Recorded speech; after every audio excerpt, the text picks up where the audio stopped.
para mim, o que é o futuro da liderança feminina? Ela pode ser o que ela quiser, entendeu? Desde que ela tenha na cabeça dela que ela tem que ser uma pessoa dedicada, capacitada, entregar resultados e encontrar o propósito dela dentro do que ela quer ali. Eu era a única mulher da sala, eu fiz engenharia mecânica numa universidade federal. Tinham muitos professores que perguntavam o que eu estava fazendo lá. Eles não falavam claramente isso, mas veladamente a gente sabia o que será que essa menina está fazendo aqui. Agora, uma coisa que eu tenho muita preocupação com o mercado automotivo. Se ele não se reinventar, não vai ter quem trabalhe nele.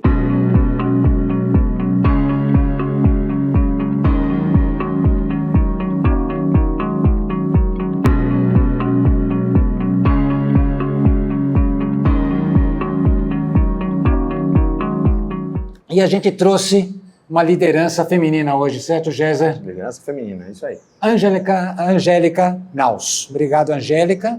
Veio de longe, dirigiu 4 horas para chegar aqui. Nós estamos com moral, hein? Ela veio aqui, não pagamos cachê para a Angélica. Ela dirigiu 4 horas, vai ter que voltar mais 4 horas. E trabalhar tarde. E trabalhar tarde. E ainda vai sair umas 8 da noite estamos hoje. No final do mês. Final do fechamento e tal. Obrigado, Angélica. Realmente super bacana você estar aqui com a gente. Sim. Eu estou muito feliz de estar aqui com vocês. Eu já tinha comentado com você, né? A gente já tem uma parceria aí que dura muitos anos, né, Mauro? A gente se conhece aí do mundo automotivo e tivemos uma relação profissional que depois se tornou uma relação de amizade, né? E hoje a gente sempre participa aí, o Mauro sempre me convida para alguns eventos e para mim é um prazer estar aqui. Estou muito feliz, muito honrada com o convite de vocês. Ah, legal. Eu tenho certeza que o pessoal quer escutar muito essa questão da liderança feminina.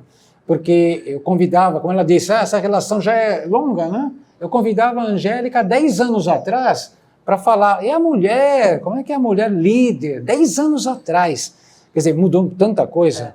E a gente não pode, de novo, fazer as perguntas e ter as mesmas respostas. Porque alguma coisa tem que mudar. O mundo mudou radicalmente. Para melhor, para pior, mas o mundo mudou muito. Né?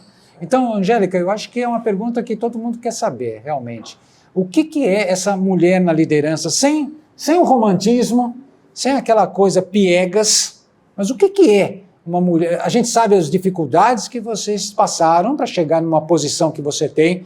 A Angélica é uma alta executiva do mundo da indústria automobilística, quer dizer, um mundo... Ainda há discrepância, ainda a gente também sabe disso. Claro, um mundo preponderantemente masculino. Sim. Ela venceu todas as barreiras. Ela não vai contar para a gente como é que ela venceu as barreiras. Ela vai contar para a gente como é que ela consegue sobreviver hoje, como que você faz diferença hoje, Angélica. Se fosse um homem no teu lugar, o que seria diferente? Conta um pouco. Eu acho que todo mundo quer saber, todo grande líder quer saber. Ou a grande líder ou aquela mulher que está buscando o seu espaço. Nosso público é 50% feminino. Então, assim, eu tive essa experiência também com mulheres buscando o crescimento, se desenvolvendo. Então, o que é essa liderança, esse espaço, essa conquista da equidade, né? A diversidade da equidade da liderança para você?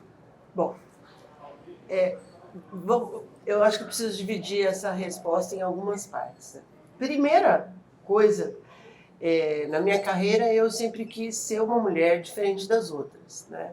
E eu fui criada para ser uma mulher diferente das outras. Meus pais, eu tenho 61 anos de idade, tenho 38 anos de carreira no mercado automotivo, sem nunca ter parado.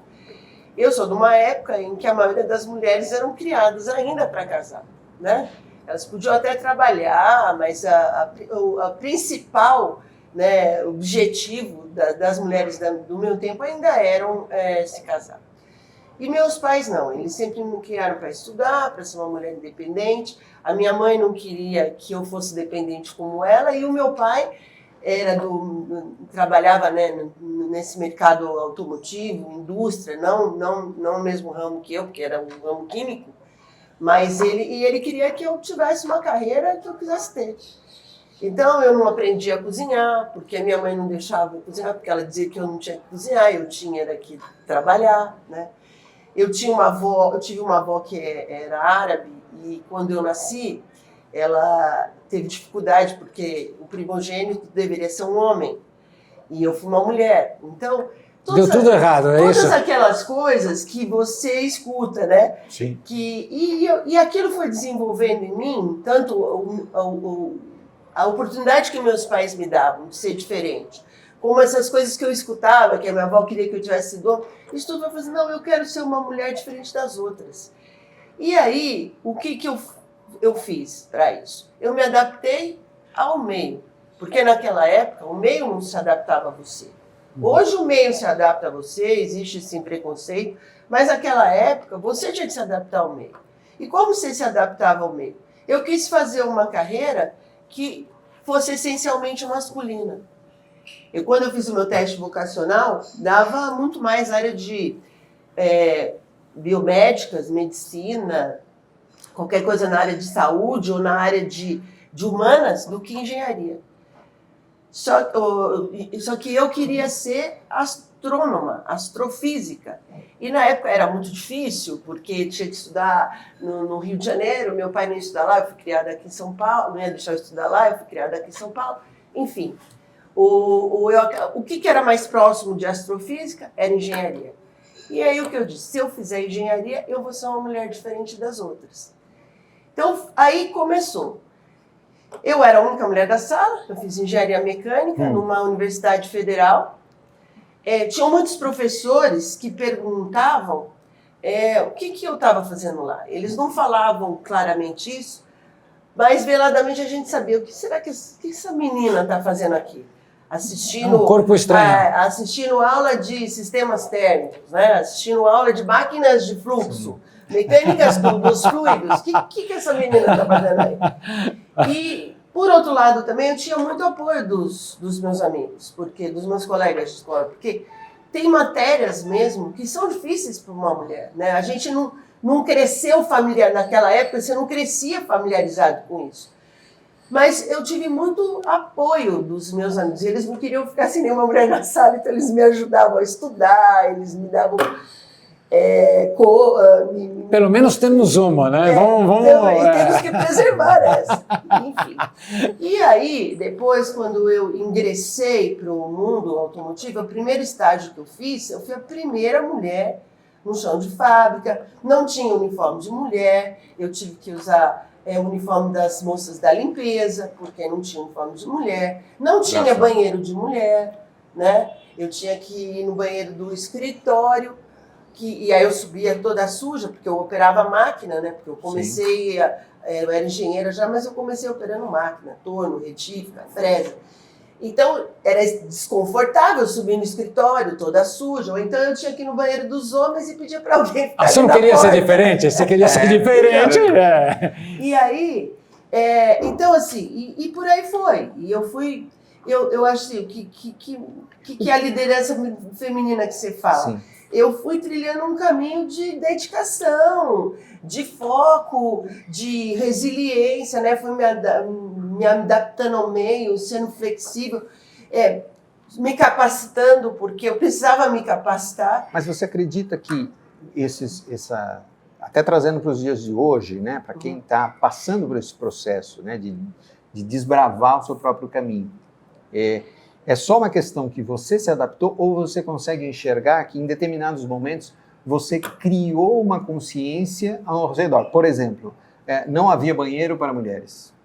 Parece uma coisa simples. Mas com a minha presença, com a minha dedicação, com o meu posicionamento, a empresa entendeu de criar um espaço para a mulher, um uniforme para a mulher, um linguajar mais adequado para falar comigo, para tratar a mulher e incluir a mulher. Você está perguntando se ela abriu espaço para outras. Espaço para outras também, é exatamente isso. Jéssica, abri sim, mas eu não acho que eu me posicionar foi exatamente o que abriu espaço para os outros, pelo menos nos primeiros anos. Eu acho que o que abriu espaço para outras foi assim, não da empresa, não é a empresa que abriu espaço para outras, foi mulheres que viram o que eu fazia, que viram o meu exemplo e viram que o meu exemplo estava dando certo, elas se moldaram e acreditaram nelas mesmas, que elas também poderiam. Um efeito cascata. Entendeu? Assim. Então, assim, e o que eu acho? E continua sendo assim. A gente tem que estar sempre se reinventando, sempre se moldando, sempre, por exemplo, ainda hoje você sofre preconceito assim. Como eu disse, é velado, mas tem. É diferente, você vê às vezes como alguns clientes ou alguns gestores se direcionam a você. Você vê o tipo de atenção que ele dá para um homem e o tipo de atenção que ele dá para uma mulher. Por quê? Porque o homem, ele normalmente é mais técnico que a mulher. Então, alguns assuntos a gente meio que não domina, mesmo sendo engenheiro mecânico, etc. Você não gosta tanto de ficar de detalhezinho, porque homens e mulheres têm estilos diferentes. Eu não acho que um é melhor que o outro, tá? Eu aprendi uma coisa muito importante numa companhia que eu trabalhei, que homens e mulheres se completam, que diversidade é bom porque homens e mulheres têm pensamentos diferentes, têm jeitos de administrar, de gerir diferentes, que não é um melhor que o outro, mas são complementares. Então, a mulher, ela enxergou no mundo automotivo, que isso é essencialmente masculino, ela enxerga algumas coisas que o homem não enxerga. Então, por isso que as empresas estão querendo que tenha a mulher no mundo automotivo. Por quê? Porque ela enxerga uma ótica que o homem muitas vezes não enxerga. E essa complementação das óticas de cada um melhora a qualidade do business. Esse ponto é fundamental, né? Porque o nosso podcast, anote aí, e o nome não é por acaso. É para as pessoas realmente que estão conectadas, falar, poxa, que legal, isso aqui eu preciso anotar, isso aqui é importante. E você está desmistificando. Você fala, não tem um melhor ou pior. Né? O que a gente está falando existem comportamentos, existem abordagens que são ligeiramente diferentes e elas são complementares. Isso é muito legal, né? Por exemplo, esse mesmo gestor que falou para mim dessa abordagem complementar, ele falou mais uma coisa, mais 3 coisas. As mulheres representam mais de 50% da decisão de compras no mercado automotivo atualmente. Isso ele disse em 2015, hoje deve ser mais, né? Decide o carro que vai ser comprado. Então a gente precisa estar antenado com o que elas gostam. Os nossos clientes, eles estão nesta onda, né, de valorização da mulher. Então, nós também temos que estar em linha com o que os nossos clientes estão fazendo. E, finalmente, um ambiente onde tem mulher, ele se torna mais agradável e ele atrai mais os jovens que hoje trabalham por propósito e querem um ambiente melhor de se trabalhar, menos agressivo. Então, eu me lembro que ele falou assim, quando ele abriu o workshop da diversidade em 2015, ele falou, vocês não estão aqui porque vocês são bonitas, nem porque a gente é demagogo ou porque a gente é politicamente correto. Vocês estão aqui por esses 4 motivos que eu acabei de falar. Eu acho interessante essa abordagem, né, do líder. Isso aí falando, pode anotar aí. Isso aqui já vale a pena o pessoal anotar. Mas por que vocês mudam o ambiente? Porque a gente se preocupa com as pessoas, né? E o homem não? O homem se preocupa sim, mas ele não tem essa abertura de se aproximar tanto, sabe? De se preocupar, pelo menos no mundo automotivo, né? Agora ele está mudando, sim. Mas ele não tinha essa preocupação se a pessoa está bem, se o filho está bem, como é que ele passou o fim de semana, né? E a mulher tem. E a mulher tem mais essa preocupação, né? E ela usa isso no ambiente de... Sim. Ela se preocupa. Por exemplo, um ponto que eu vejo claramente. Eu conheci um jovem que... É bom contar causos. Causa. Ele achava que eu tinha nascido diretora. Né? E ele tinha... Você não nasceu diretora? E ele tinha um desespero de fazer a carreira dele. Sabe, ele tinha 25 anos e ele queria em 5 anos ser diretor. Só que ninguém nunca tinha sentado com ele e explicado para ele que a trajetória não é assim que se faz. Não é bem assim? Aí nós tivemos várias sessões de mentor e eu comecei a contar a minha vida para ele. Eu comecei como engenheiro, como líder de produção, depois eu fiz engenheira de métodos, supervisora de produção, supervisora de engenharia, gerente de produção, gerente de engenharia, gerente de operações, gerente de planta, gerente de vendas e diretora de operações. Né? E hoje atuo como uma responsável da empresa na região. Só que ninguém nunca tinha contado para ele que um executivo passa... Porque para a gente é óbvio. Sim. Achar que é normal você subir degrau por degrau. Mas na neurolinguística, Sim. no mapa da cabeça dele, não era óbvio. Uma vez eu vi uma definição, né, que fala, carreira não é uma escada rolante, é uma escada rolante que você tem que subir, mas ela está descendo. Né? Essa era a visualização de carreira, de liderança. E né? aí eu me lembro já que ele mudou completamente. Ele mudou completamente. Então, essa questão que a gente fala, que jovem, que eles são difíceis, que eles não querem mais trabalhar como a gente trabalha, não é assim. A gente também cria muitos preconceitos contra eles. A gente precisa saber como abordá-los. A gente precisa saber se interessar pelo que eles se interessam, para que eles se interessem no que a gente se interessa. Isso é um conselho? Isso é um conselho. O pessoal já tem que anotar. Anote. Porque, por exemplo, eu vejo hoje, assim, lá no meu trabalho, tem muitos jovens de 30, 20, eles colaboram comigo que eu não sei. Que, né, são a digitalização, né, muito de inteligência artificial, eu estou aprendendo com eles. Né? Eu sou uma pessoa aberta para aprender. Aí o que eles querem? Eles querem aprender comigo, como é que eu fiz minha carreira, como é que eu lidero pessoas, como é que eu resolveria aquele determinado problema, aquele impasse que eu tenho. Eu tenho jovens comigo que têm 25, 30 anos, que já estão em posição de gestão. É uma gerência média, mas já estão. E assim, eles vêm, Angélica, o que você faria no meu lugar? Estou com um problema com um funcionário tal, não sei como lidar com essa situação que ela me colocou. O que você faria no meu lugar? Mas por quê? Por que eles fazem? Porque eu também me importo com o que é importante para eles. Eu me importo com os valores deles. Né? Em que momento da sua carreira, né, Angélica, você abriu espaço, você colocou ali como uma meta ser uma mulher que vai ter uma carreira diferente, não ser igual às outras, mas em que momento deste processo você falou assim, eu vou seguir uma carreira de liderança, eu vou ser uma líder, eu vou levar tudo isso que eu desenvolvi, que eu aprendi com meus pais, na escola, na universidade, eu acho que isso é liderança e eu quero ser uma líder. Isso veio comigo lá quando eu estava na faculdade. Eu fazia uma faculdade federal e o período era integral e não dava tempo de você trabalhar, né?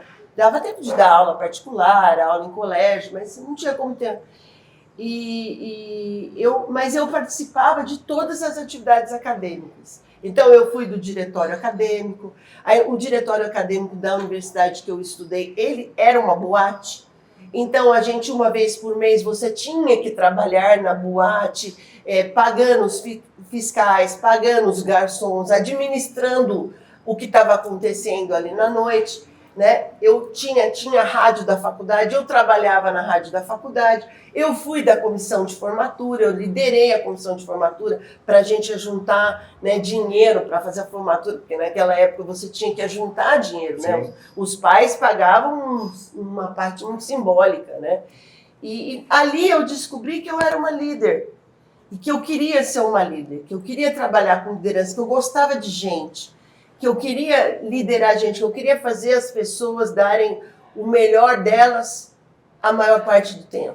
Isso é legal, porque a Angélica se expôs a uma série de situações, e ela percebeu que ela era uma líder, e aí seguiu isso em frente. Isso é legal, porque eu acho que isso funciona até no mundo corporativo, porque toda hora tem comissões, tem isso, e às vezes as pessoas fogem disso. Não querem se expor, não querem estar ali. Olha, eu tem quero esse entrar problema para resolver. Quero entrar às 8, sair às 5 e tal. E, sabe, aquela vidinha mais cartesiana. E, na verdade, é isso, né? Você tem que buscar coisas diferentes para você encontrar aspectos diferentes da tua própria personalidade. Aí você encontrou, porque inicialmente você queria ser diferente. Eu quero ser diferente. Depois, no segundo estágio, você falou assim, eu quero ser diferente e quero ser uma líder. Porque aí você viu que a diferente também era uma líder. E aí você chegou a uma mulher numa liderança. Acho que é um caminho interessante isso daí. Qual é o futuro da liderança feminina, né, seja na indústria, nos serviços, para a sociedade. Qual é o futuro? É abrir espaço para as outras mulheres? Qual é a prioridade da liderança feminina hoje e para o futuro? Para mim, a prioridade é, primeiro, quando você trabalha numa multinacional, você tem que ter paixão por resultado, você tem que entregar os resultados. Esse é o primeiro ponto. Você não está lá independente de qualquer coisa. Só porque você é mulher ou porque você é líder. Você precisa entregar os resultados. Segundo, você precisa se desenvolver, se capacitar, né? Ter essa troca com os jovens. E hoje, por exemplo, para mim, o que é o meu maior desafio, além de entregar o resultado para a companhia, é o legado que eu vou deixar. E o que é legado? São as pessoas que cresceram pela minha mão.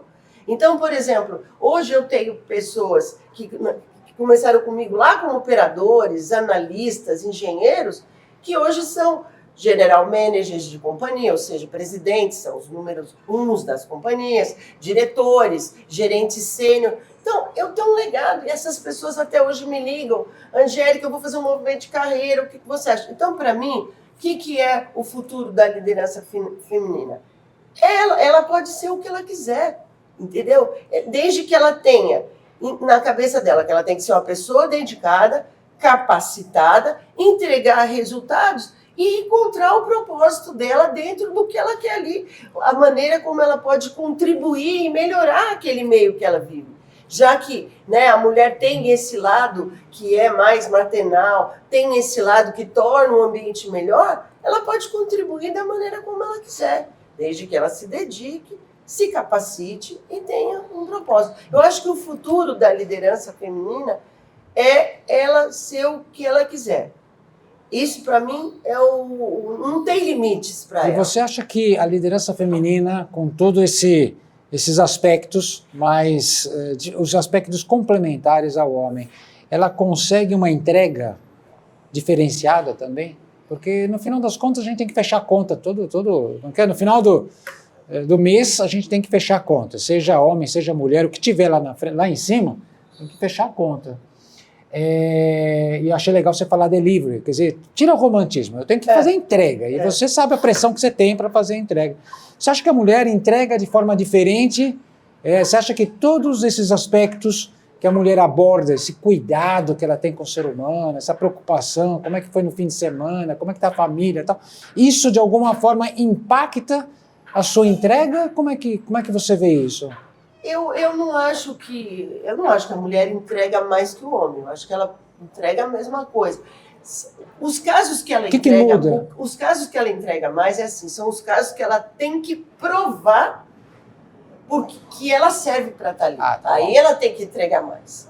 Em empresas que têm mais preconceito, que é mais difícil eles ouvirem uma mulher, aí ela tem que fazer mais. Você já fez isso? Já muitas vezes. Quer dizer, teve épocas na sua carreira que você teve que trabalhar muito mais para entregar muito mais para provar que sim, sou competente. É mesmo, agora... Então as meninas podem se preparar para a vida inteira de desafio, né? Eu estava conversando com uma amiga, né, a filha dela começou a estudar numa faculdade renomada aí, e estava sentindo bastante, é uma ótima aluna, estava sentindo bastante dificuldade. E aí essa minha amiga pediu se o meu sobrinho que estudou nessa mesma faculdade não podia dar uns conselhos para ela.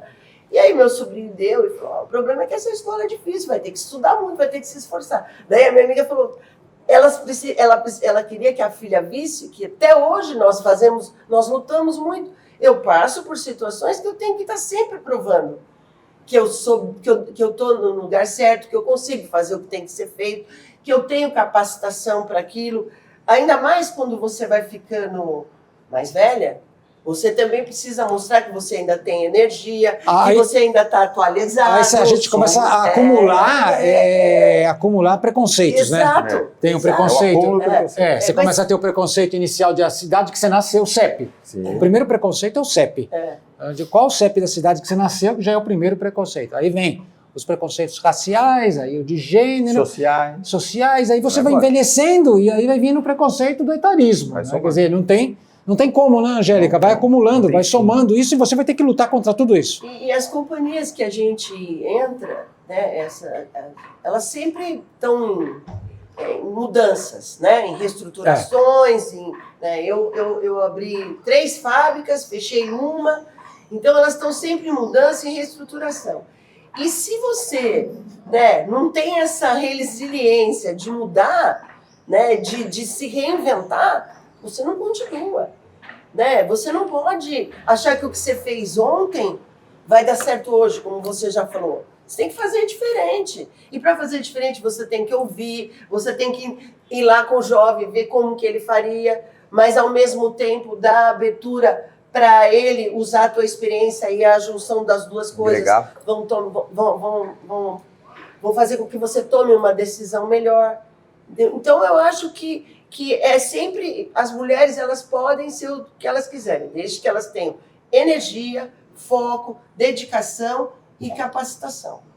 Aliás, qualquer um pode ser o que quiser, homem, mulher, ou qualquer, né? Você depende única e exclusivamente de você ser o gestor da sua carreira. Você ser quem direciona essa carreira e não ser direcionado por alguém e não deixa a vida me levar. Não, eu vou mudar. Eu passei por uma situação recentemente que eu poderia, sabe, não, já não dá mais. Não, eu tenho que fazer diferente, eu tenho que mostrar, eu tenho que provar que não, que eles estão errados com relação a uma situação que eu não estava concordando. E eu consegui mostrar. Mas eu tive que me esforçar, eu tive que pensar, eu gastei horas, né, planejando o que eu tinha que fazer, né, me preparando para o que eu tinha que fazer. Então, assim, não é simples e você nunca pode estar acomodado. Né? A vida é uma soma, né? Não pode ser uma acomodação. É uma soma, mas o que você falou foi muito assertivo. Todos nós, todas as pessoas, independente de raça, cor, sexo, condição social, ela vai ter os seus desafios e ela tem que decidir o futuro dela, né? O presente, o futuro, mas se preparando, né? Adquirindo elementos, ferramentas, competências, habilidades para desenhar esse futuro que a pessoa quer, né? O que ela quer construir para ela mesma. Óbvio, o que você está falando, né? Você tem que enxergar o seu cenário. Quais são os meus desafios? Eu sou mulher, eu tenho um desafio a mais. Eu sou negro, eu tenho um desafio a mais. Né? Mas eu tenho que vencer esse desafio. Eu não posso me colocar nessa posição. Eu tenho que vencer, me adaptar, também contar com essas adaptações que a própria sociedade também tem que fazer essas mudanças, esses movimentos, né, de adaptação. A sociedade também tem que fazer esses movimentos de adaptação. A sociedade tem que ajudar, mas eu acho assim, se o pessoal ficar só esperando que a sociedade haja, uma hora a liderança feminina pode perder espaço. Entendi. Quer dizer, não fica... Que vocês estavam falando. Tem que ter ajuda da sociedade, mas tem que ter ajuda da própria pessoa. Eu acho legal isso, porque você coloca a mulher num estado de protagonista. O ambiente hoje é muito forte um ambiente forte, né, protegendo, o ESG está aí para isso. Mas o que ela está dizendo é não acredite que esse movimento todo de ESG vai garantir que as mulheres vão ter o espaço, que o negro vai ter o espaço, que o velho vai ter espaço, chamando de velho, de uma maneira que todo mundo... Idoso. Idoso, sei lá o quê. 50 mais. 50 a mais. Não acredite que o ESG vai fazer isso por você. É isso. É isso. Não, quer dizer, levanta... Ele pode ajudar a melhorar as condições. Mas se você não tiver o seu próprio mérito, se você não entregar os resultados, o deliver que a companhia espera, não adianta ela te proteger, porque ela não vai poder ficar com uma pessoa... Ela não vai proteger por muito tempo. Ela não vai poder ficar protegendo uma pessoa que não está entregando o que ela precisa. Claro, porque não está entendendo o contexto. E o mundo está mudando muito, então a gente não sabe. Tem muitos modismos. Mas isso serve para qualquer então, um, né? Então vem aquela onda que tudo é facilitado para as minorias. Acho ótimo isso. A gente não sabe se agora não vai vir uma onda onde deixe de ser, onde não tenha mais essa facilitação da minoria. Claro. Porque isso pode acontecer. E de uma certa forma está acontecendo por causa de tudo que está rolando no mundo. Aí as pessoas que estão trilhando o caminho delas, que estão se preparando, elas não vão cair. Mesmo que volte a ser, eu acho que muito difícil vai voltar a ser no passado, mas que não seja tão facilitada as minorias como está sendo agora. A pessoa que está se preparando para isso, ela está se preparando para isso e acabou. O que você está falando é basicamente quando a gente fala para os indivíduos numa mentoria, falar o seu SWOT pessoal. Você tem que trabalhar nos seus elementos internos. Suas fortalezas, suas fraquezas, Exato. as oportunidades. Agora, o que é externo, que é oportunidades e ameaças, esse você não vai controlar nunca. Nunca. Você vai se proteger, mas você não vai controlar o que acontece fora. E sabe, você gente, controla o que está dentro. Tem que ter paixão, sabe? Vocês pensam que outro dia eu estava falando assim, eu sofro até hoje. Eu tenho 38 anos, eu sou aposentado do governo, se eu quiser eu posso pegar aposentadoria privada. Eu sofro até hoje. Eu gosto de gente que sofre. Quando eu não entrego um resultado. Eu curto gente que sofre. Eu tenho um problema, entendeu? Você deixa de dormir. Eu choro, eu deixo de dormir. Segunda-feira passada eu passei a noite em claro, porque eu estava com esse problema que eu falei para vocês. Eu não sabia como sair dele. Eu passei a noite em claro. Eu chorei, eu tenho fragilidades, entendeu? Eu não sou essa rocha só porque eu tenho 38 anos no mundo automotivo, né? Trabalhei em empresas como a GM, a Delphi, a Faurecia, a Lira, a ABC, a Dana. Não é só que eu sou uma rocha. Eu choro, eu sofro, eu tenho tristeza quando eu não conto, porque eu tenho paixão por resultado. Mas eu acho legal que quando você fala, eu sofro e tal, porque eu acho que é isso mesmo. Eu acho que esse é o ponto, você tem que sofrer. Né? Porque se você sofre, você tem paixão. No pain, no gain. Não, e você gosta, você curte. Então, essa paixão... Esse é o propósito. Esse é o propósito. Esse é o propósito. Se você falar assim, pra mim tá tudo bem, tá tudo certo, tal. Peraí, então você não tem paixão. Eu acho legal isso, você fala assim, tenho tantos anos de carreira, tenho tantos anos de idade, que você já falou aqui, e fala assim, eu ainda sofro. É igual, escuto muito isso, sabe, para onde eu ouço falar? Pessoal do teatro. Pessoal, que nem as grandes damas do teatro, tem 50 anos se apresentando, e ela fala assim, nossa, mas a noite de estreia eu fico tão nervosa. Eu falo, peraí, você faz isso 5 dias por semana, há 50 anos. Não, eu fico nervosa quando eu entro, quando eu fico exposta a tanta gente. Caramba, isso é legal, né? Sim. Isso é legal. Agora, se você falasse assim, não, para mim tá tudo bem. Não, para mim tá tudo bem. Esse então exemplo que você deu é muito bom, Mauro. Eu acho muito bacana você escutar o pessoal de teatro falando, eu fico nervoso na noite de estreia, eu fico nervoso quando eu vou fazer E você sabe quando eu vou dar aula, quando é presencial? É interessante, faço isso há 26 anos, quando no mundo corporativo, então eu fico nervoso quando eu fico na frente daquele monte de gente. Claro. Eu fico nervoso porque eu falo assim, caramba, eu tenho uma responsabilidade enorme, né? Tem um monte de gente aqui que está me olhando. Supostamente eles acham que vão aprender comigo. Eu tenho que justificar o fato que eu estou aqui na frente. Na verdade, eu não precisava nem ficar nervoso, porque às vezes dá para enganar. Se você quiser, você pode enganar. São meninos e meninas de 18, 20 anos. Não é o fim do mundo, né? Mas eu fico nervoso. Eu falo assim, responsabilidade. A Angélica não está dizendo a mesma coisa, isso. Eu acho que, não sei se a Angélica vai ter essa visão, né? De que a liderança, e eu acho que essa é uma característica que a mulher traz, ela não tenha o medo, por exemplo, do homem de mostrar fragilidade. Tanto na busca, na frustração de um resultado, de não se contentar, de chorar, e quando o resultado não é aquele que era o esperado ou o que era acordado. Né? Ter esta fragilidade humana de confirmar o que está fazendo, o que está sendo feito. De buscar, não confirmação ou afirmação, mas buscar consenso. Olhar ao redor. Você falou isso várias vezes. Olhar o ambiente ao redor. Eu vejo isso no teatro. Você está falando no teatro, né? Eu acho. Meu filho é ator. Então, quando ele sai do teatro, os colegas saem da peça, depois de 1 mês em cartaz. E aí a gente vai no começo e vai no final. Tá muito melhor. Aí você vai, parabéns, e olha para você, você gostou mesmo? Gostei, você não tinha vindo de novo assistir. Então essa não é fragilidade, não é erro, não é falha, mas essa é uma questão humana, né? E é isso que você falou, por exemplo, esse ano eu cometi um erro no meu trabalho. E eu assumi para a organização. Tem gente que tem dificuldade disso, né? Uhum. Não, aí quer culpar, não foi eu, foi o meu liderado. Não foi. O meu liderado pode ter errado, mas quem errou primeiro fui eu. Foi a economia. Que não consegui ver que ele não estava preparado para aquele desafio. Claro, no final a conta é tua. O primeiro erro foi o meu. Né? E as pessoas têm dificuldade de ler. Eu nunca tive, sabe? Se eu estou errada. Porque isso que eu acho que faz com que você seja a característica de você ser humano e é a característica de você estar sempre conseguindo vencer os desafios.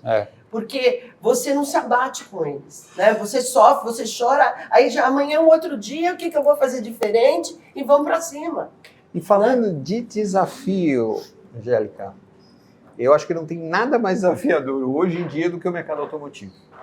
Que é esse ambiente que a gente vive, né? E que alavanca economias no mundo todo, e que a gente enxerga que já há algum tempo, e nós estamos vivendo esse tempo também, de instabilidade, incerteza, dúvidas, é o modelo de mobilidade, o modelo de energia e de força, ou seja, na tua visão... Chineses, parece que tem alguns carros chineses chegando por aí. Parece. Vários.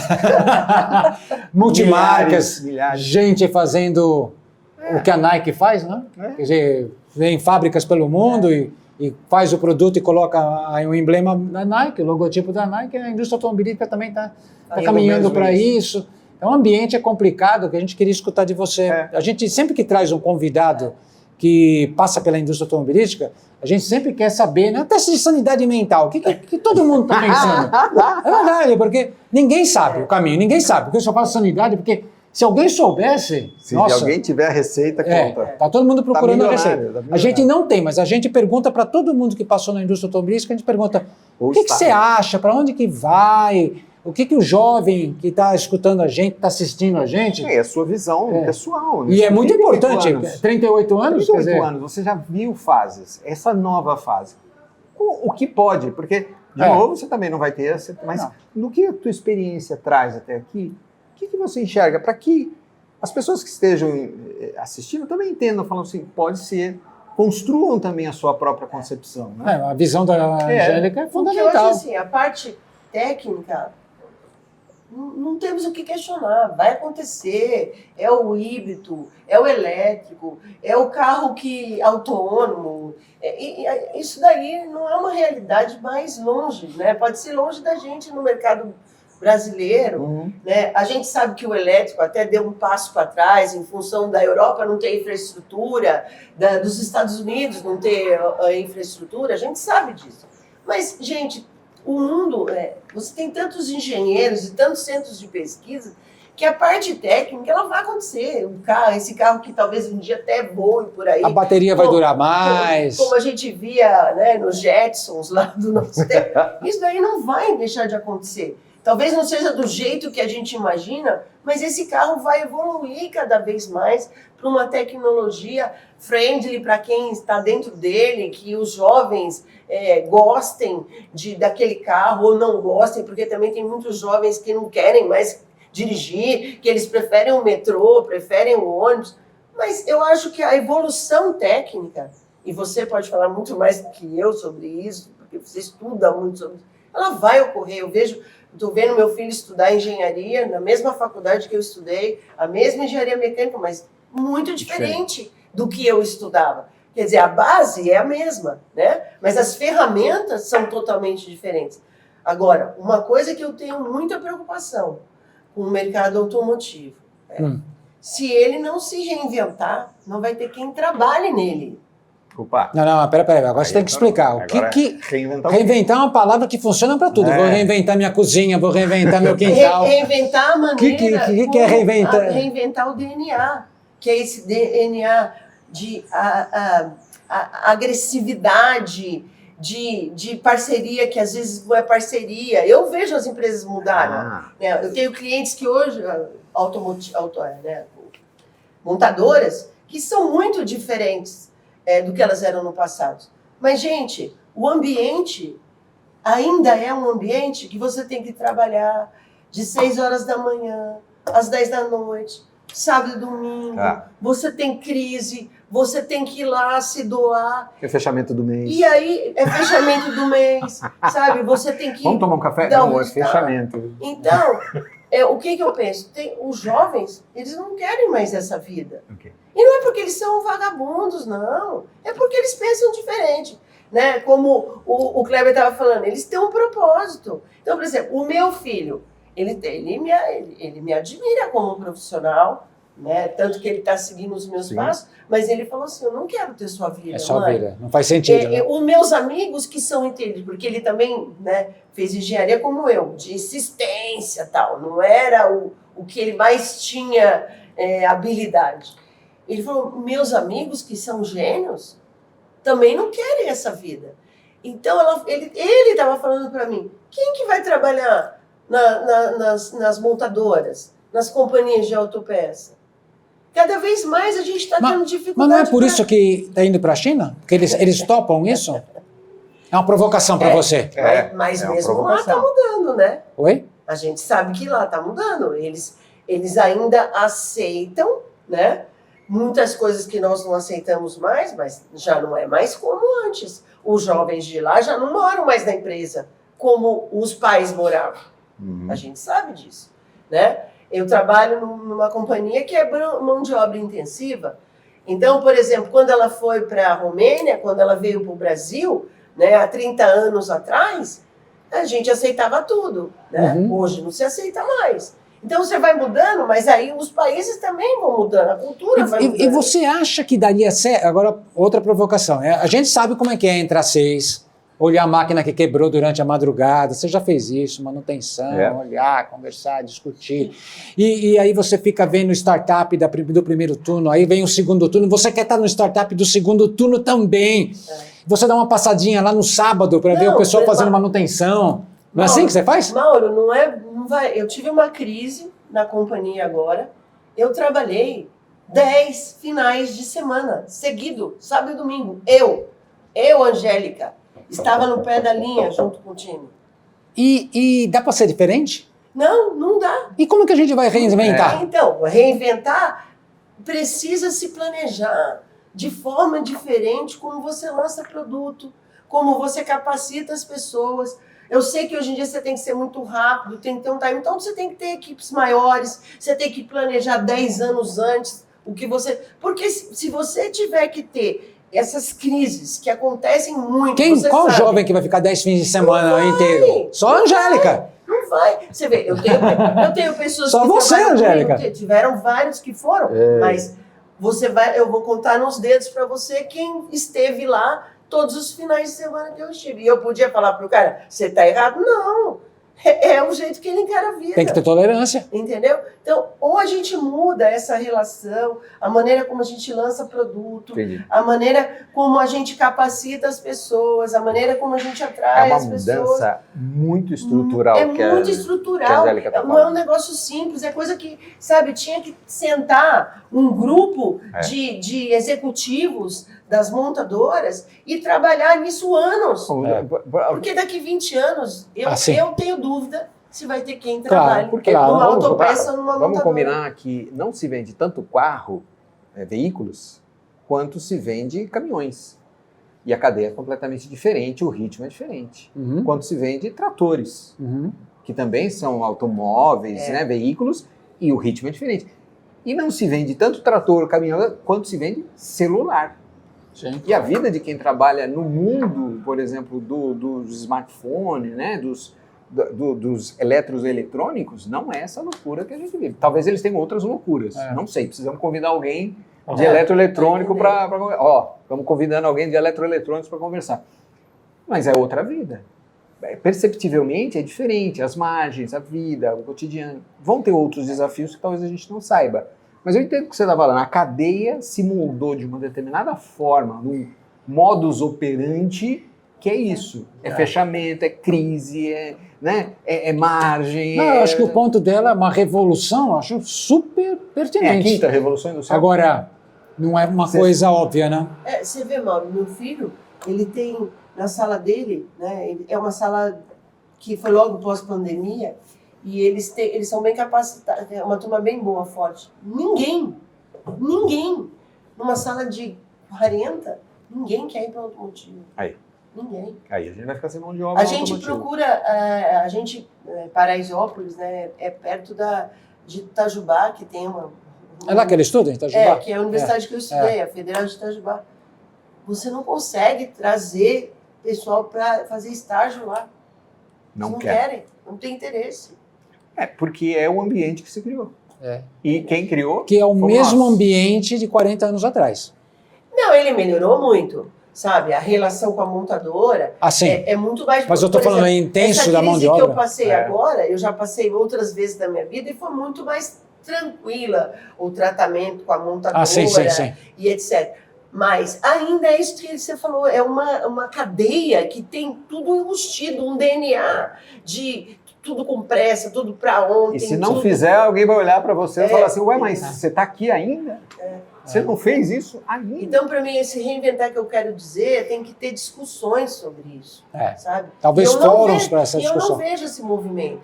Eu vejo muito movimento nas montadoras da parte técnica, eu vejo muito esse movimento de diversidade, Sim. né, de todos os tipos, Sim. né, de raça, de sexo, Etarismo. né, de mulher, de etarismo, mas eu não vejo um movimento para como que a gente vai ser para que daqui a alguns anos, 20 anos, a gente tenha quem trabalha, porque nós vamos aposentar uma hora que não é só questão de se aposentar, a gente vai morrer, ou a gente não vai conseguir Talvez. mais trabalhar, e quem vai ficar no lugar? O que me vem à cabeça, Falta profissionais hoje.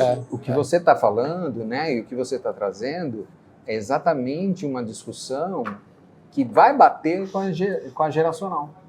Exato. Porque é uma discussão estrutural, a gente falou, né, de como se opera nesse segmento, nessa indústria, e, portanto, profissionais não querem entrar nessa indústria. Aí, Aí não importa se vai ser mulher, você se tá vai ser falando- homem, não importa. Não vai querer, porque é um ambiente que eu não quero fazer. Que nem, quem quer trabalhar em mineração de carvão debaixo da terra? Ninguém.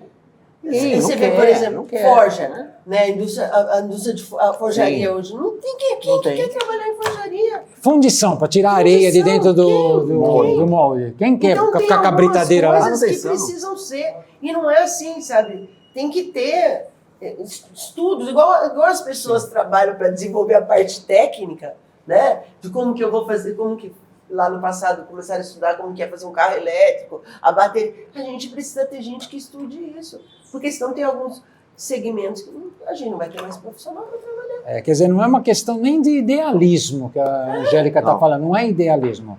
É que vai faltar, vai ter naturalmente, vamos morrer por falta de mão de obra. É o planejamento E aí- social, planejamento social. E o problema é grande porque a gente fala assim, não tem ninguém que queira estudar engenharia. Realmente a quantidade de engenheiros diminuiu bastante. Muito. E aí tem o ingrediente que a Angélica citou agora. E os que estão estudando engenharia tampouco querem ir para essas loucuras. Exato. Então, o pessoal da indústria automobilística tem menos engenheiro nas faculdades, tem menos engenheiros nas salas de aula, Os que e estão os lá que estão lá Não querem para a indústria não automotiva. querem para a indústria vão automobilística. para banco, Hã? Vão pra banco. Vão procurar e vão para mercado financeiro. as fintechs, mercados financeiros, a inteligência artificial, essas coisas todas, porque tem um brilho próximos. diferente, posso preservar meu horário, posso ter vida, inclusive. E vocês sabem que, por exemplo, o engenheiro, sempre falo para o meu filho, ele pode ser o que ele quiser, a não ser a área de saúde, que ele não pode. Sim. Ele pode ser um escritor, ele pode trabalhar no mercado financeiro, ele pode ser um administrador, né? Ele pode ser alguém que trabalha com serviços, ele pode ser um empresário, ele pode ser o que ele quiser. Ele aprende competência, habilidade Porque diversas. ele tem muita habilidade de raciocínio, É. né? Então ele A própria formação, passeia né? muito fácil em muitas coisas diferentes, né? Então eu acho que o engenheiro ele tem uma tendência ainda mais forte de não querer ficar nesse meio. Mas o elemento-chave, né, Angélica, é essa discussão da liderança que você está colocando, que as lideranças precisam rever o modelo de negócio de toda uma indústria, de todo um segmento, para que ela se torne mais atrativa para jovens, para pessoas que estão buscando um significado, um propósito. Eu só encontro o propósito combinado no ambiente que eu vou aplicar esse propósito. Senão, eu desisto desse propósito, eu vou encontrar outra coisa para fazer. Então, eu preciso também combinar. Então, a discussão que O propósito que vem- sem romantismo, né? sem romantismo. Propósito sem romantismo. Não, é propósito porque- prático, racional. É. Né? Vamos esquecer, é propósito prático. Arte do possível. Racional, possível. Arte do possível. O que é possível? Exato, exatamente. Você Eu acho vê, que por essa... exemplo, as empresas que eu trabalhei, né, que eu trabalho, Tem muitos profissionais do Brasil que vão para os Estados Unidos, vão para a Europa e se dão super bem. Por que eles se dão super bem? Porque eles ainda têm essa coisa de se matar pela empresa, de se doar. E não voltam mais, porque todo mundo os quer lá, porque lá eles não conseguem mais esse profissional assim. Também, não é o efeito só Brasil, né? Não Qual tem é o um futuro? brasileiro. Não tem um brasileiro que trabalhou comigo nessas empresas automotivas que eu trabalhei que foi para lá e se deu mal. Porque agora você coloca um ingrediente a mais na nossa discussão. Eu perguntei qual é o futuro da indústria automobilística, aí nós falamos muito do Brasil, né? Mas agora você coloca uma pitada aí global, né? Quer dizer, o problema é maior do que o Brasil. É muito maior que o Brasil. É muito maior. Nos Estados Unidos, eu cheguei a ter uma gerente de logística que trabalhou comigo e hoje ela está lá. Ela trabalha ela foi por uma empresa e agora ela está em outra. Ela chegou a fazer 5 funções durante 6 meses porque ela não conseguia contratar as pessoas para aquelas funções. Não tinha. Ela não achava as pessoas para aquelas funções que ela tinha posições em aberto. Aí, como ela cresceu dentro da área de logística e ela sabia fazer todas essas funções, ela ficou 6 meses fazendo essas Eu acho ótima essa discussão. Ela tem 40 anos. Ela ainda é uma moça nova que ainda tem um outro jeito de ser. Eu acho sensacional essa discussão, porque existe... A gente sabe dos problemas estruturais do Brasil, a gente sabe dos problemas. Não estou dizendo que aqui é uma maravilha. Mas também tem gente que fica falando muito mal do país. Sim, Não, porque aqui nada dá certo. Espera um pouquinho. Quando a gente olha o mundo, a gente vê que a gente está no contexto. As coisas estão acontecendo, lógico. Algumas coisas são mais graves aqui por causa... A discussão dos chineses aqui no Brasil é a mesma que está tendo na Europa. É igualzinho, exatamente, mesmo peso, mesma discussão. Não é questão de ufanismo. Viva o Brasil. Não, ninguém está fazendo ufanismo aqui, mas vamos colocar os pesos e medidas da mesma forma, né? Quer dizer, o problema é global, né? É global, sem dúvida. Para mim, eu vejo, né, porque a gente vai para as headquarters das nossas empresas. E aí você sofre igual, você vê o sofrimento igual. É o que você vê hoje, o pessoal lá. Muito bom. Tá bom. Fantástica essa conversa, hein? Aproveitando você aqui, Angélica, e olhando para essa sua câmera aqui, para uma mulher líder ou que quer ser líder dentro desse ambiente doido, maluco, que é o automotivo, que pode estar assistindo você agora. Qual é o recado que você deixa? Não pode falar assim, cai fora, né? Essa não pode. Você tem Qual é o recado que você dá para ela? O recado é assim. E para os homens também, tá? Não, pros é isso que eu ia falar, para os homens também. Para os homens também, tá? Meu recado é assim, se dedique, tenha foco, se capacite, tenha energia, tenha paixão pelo que faz, que você vai conseguir ser o que você quiser ser. E para os homens? Para os homens é a mesma coisa. É a mesma coisa. É foco, dedicação, energia, resiliência, crença no que faz, paixão por resultados. Se você fizer isso, você vai conseguir ser um executivo numa empresa. Ninguém gosta de fórmulas muito fáceis, né? A pessoa fala, não, deve ter algo ali no meio que você não está contando. A Angélica está escondendo alguma coisa. O que tem de fácil? Nada, né? Nada. Outro dia eu estava fazendo umas contas, dos 38 anos de trabalho, não deve ter dado 5 que eu trabalhei em horário normal. Não tá. Então... Isso não existe. Né? Ótimo. Isso não existe. Eu acho que é dedicação. E mesmo assim o filho quis fazer engenharia, tá vendo? Isso. Não, a gente nem teve tempo de falar o quanto esse menino abriu mão da mãe, o quanto a mãe não esteve, né? A mãe... E ainda assim ele gosta de você, quis seguir você. Olha que legal! Ele gosta de você. É porque a liderança, gente, é pelo exemplo. Não é pelo que você fala, é pelo que você é. É interessante Filho isso. é educado não pelo que você fala, é pelo que ele vê você fazer. E mesma coisa é o seu liderado. Isso aí. Ele faz o que ele vê você fazer, não o que ele vê você falar. Liderança é pelo exemplo. É isso aí. Aí tem que abaixar o ego, né?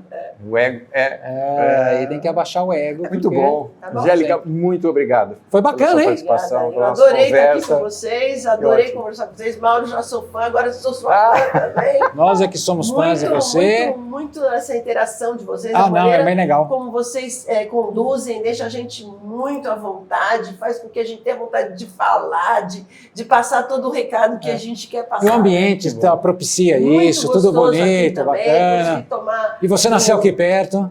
então, isso para mim foi um presente, né? Eu fui criada até os 18 anos assim, no Campo Belo e no Brooklyn. Então, quando eu vi que era aquilo, né, o endereço, eu falei, ai que delícia, eu vou passar por onde eu morei. Lembranças, quando né? começou minha vida. Lembrança. Passei ali para Roberto, né, Marinho, não existia, né? Não. Eu lembro dela quando eles começaram a abrir. E a mesma a Rock Petrone eu brincava de correr na Rock Petrone quando eles estavam abrindo a Rock Petrone. Então, Você fazia carrinho de rolemã? não. Engenheiro mecânica. Diferente.